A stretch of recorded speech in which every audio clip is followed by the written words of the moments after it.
Good afternoon. This is a history moment. We can no longer wait. This is Joe Hall, the black man who reads aloud, and just wanted to come to you today with a little history, just a little bit of history. The topic is We Can No Longer Wait. LeBron James, Oprah Winfrey, Michael Jordan, or some cash-driven rapper or entertainer ain't going to get us to the promised land. You see, they're already in the promised land and they seem to want to keep it secluded from the masses. Do you know what our ancestors accomplished 20 years from being freed from the bonds of slavery? Why can't that effort be duplicated? Why is American history that is taught in school jaded toward individualism rather than group interaction? My original intent this afternoon was to ask the question, knock on the majority of doors in our black community, and ask if those residents in the homes, flats, mobile homes, condos, apartments, decrepit row houses could identify 10 black historical people who impacted the development of economic self-sufficiency in our community. You could probably even go into some of our richer black communities and ask the same question. The interesting part of the question was that you would have to ignore any person who was in the arena of entertainment or athletics. It was going to be by design. It was going to be by design, It was going to be by design that our communities are ignorant of the vast achievements of those who have indeed overcome many obstacles to attain and seek independence for themselves and others in the process of building something substantial in this nation. You see, our youth if our youth were to get the knowledge that beyond spinning moves on the court or taking knocks upside the head on a football field or unmasking some unknown rapping talent or hoping to be identified as the next Denzel Washington or Halle Berry, those babies could actually strive to be enterprisers and business wealth builders. Our babies could own rather than be owned. However, a funny thing happened on the way to complying that essay or even 60 seconds of provoked thought. My Google search came up with the Colored Farmers Alliance, which I must admit I was ignorant to up until this very day, 4 or 5 years ago. Hell, I was a business major from an outstanding historical black college, Morgan State University, and I thought I was well versed in our people's historical past.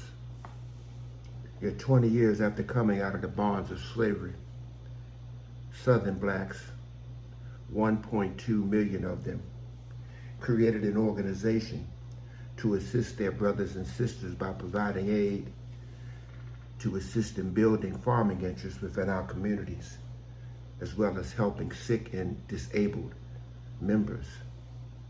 And it also taught the members the orders that principle around political economy. Within a short period of time, this organization, the Colored Farmer Alliance, had over 1.2 million farmers and farm workers aligned to support a publication as well as having conventions and sponsoring many educational initiatives. Let me say it again so you will understand it. 1.2 million black members in the southern states, those southern states that were formerly Confederate states, those states that formerly held our ancestors in bondage, had 1.2 million black members shortly after being released from the chains of forced slavery. understanding also that many of the members were unable either to read or write, but they understood by aligning to a common interest, they actually stood a chance of maintaining and growing as a community. Another interesting point of note, the Colored Farmers Alliance worked with the white counterpart, the Southern Alliance, to unite on common points of interest, like, for instance, price points for seeds in order to maximize profits from their crops. This alignment actually led to the populist movement and the Populist Party. Can you believe, in the belly of the so-called Southern Beast in the 1890s, Jim Crow, high in demand, whites and blacks were actually working together? Now, you know that wasn't going to go over well with the established Southerners, who didn't anticipate nor expect any degree of racial progressive cooperation. Those in the Southern elite establishment knew that this movement had to be derailed, and it had to be derailed quickly. So just as happens in most cases, those in power, and white supremacy, sent one of our own to extinguish the flames of this massive community engagement. Poor Booker Telefarrow Washington probably thought he was doing right by his people. However, Booker was simply a pawn in stifling any attempt for scuffling blacks to get a leg up economically in this nation. Can any of us forget the message of Booker T. Washington's speech at the Atlanta Compromise in 1895, when he said, "In all things social, we can be as separate as fingers, yet as one hand in all things essential to mutual progress." Less than 1 year later, the horrid Supreme Court decision was enacted, Plessy versus Ferguson, that instituted separate but equal into an oppressive law for more than 60% of the 20th century. Damn, it couldn't be said that a black man set the stage for Jim and Jane Crow by destroying the alliances manifested with those Southern black and white farmers. Well, enough looking back. This is all about looking ahead.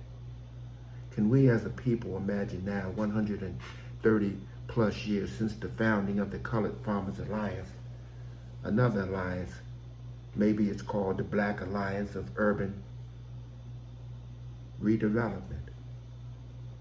Hey, our ancestors could hardly read or write and barely had clothes to cover their bodies. Yet each of these 1.2 million black souls understood only by uniting together could they collectively succeed. Those souls knew to impact the pocketbooks as well as the success of what they owned. They had to unite collectively, join on common goals, and build to a better tomorrow. They simply weren't mature enough thinkers to understand how their actions would indeed shake up the apple cart of the elite Southern and actually Northern aristocracy. These black farmers and black farm workers also didn't understand how one of their own would be used as a tool against this alliance of common interests. My personal feeling is that Booker T. Washington truly didn't understand the depth nor the breadth of what he had encouraged to stifle. Had Booker T. Washington had the insight of John Hope or the activism of a Monroe Trotter, he would have encouraged this movement rather than working so vigorously to destroy it. Our communities now have educated people, resources to build such alliances for the betterment of the communities in which they live. Now, we don't need a single voice or voices. What we need is what Ella Baker encouraged, collective voices or collective agents of change. Our communities cannot wait for some black messiah to start calling out for engagement, because waiting for that single leader may never happen. So we will continue to fall behind. What is the common saying? United we stand, divided we fall. Well, brothers and sisters, we indeed have been falling for quite some time, just waiting for the next leader to take us to that so-called promised land. Well, my brothers, my sisters, in you, yes, within each of you is that leader. Within your hands, as Adam Clayton Powell said, within your hands, you have the mind and soul power to redress and address our common concerns through collective positive action.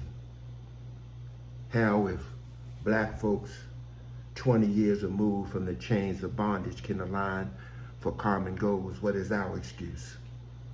The spirit of the Colored Farmers Alliance lives within each one of us. We simply need to unleash it. Thank you.